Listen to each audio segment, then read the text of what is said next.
नहमदुहु व नसल्ली अला रसूलिल करीम अम्मा बाद फ़अऊज़ु बिल्लाहि मिनश शैतानिर रजीम बिस्मिल्लाहिर्रहमानिर्रहीम। एक ऐसा सहाबी जिन्होंने अपनी ज़िंदगी में 125 जंगें लड़ी और इन जंगों में से एक में भी शिकस्त नहीं खाई। अल्लाह के रसूल मोहम्मद सल्लल्लाहु अलैहि वसल्लम ने उन्हें सैफुल्लाह का लक़ब दिया। हज़रत खालिद बिन वलीद जब भी मैदान जंग में जाते तो अपने लिए हमेशा शहादत की दुआ करते और इस कदर जंग करते कि सामने वाले के पसीने छुड़ा देते थे।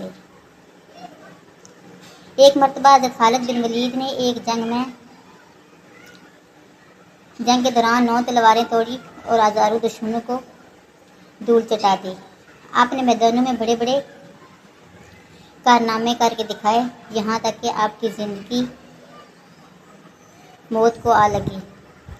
हज़रत खालिद बिन वलीद की वफ़ात बुखार की हालत में अपने बिस्तर पर हुई, जिससे इनका एक वाक़या बहुत मशहूर हुआ, जिसमें उन्होंने कहा कि मौत लिखी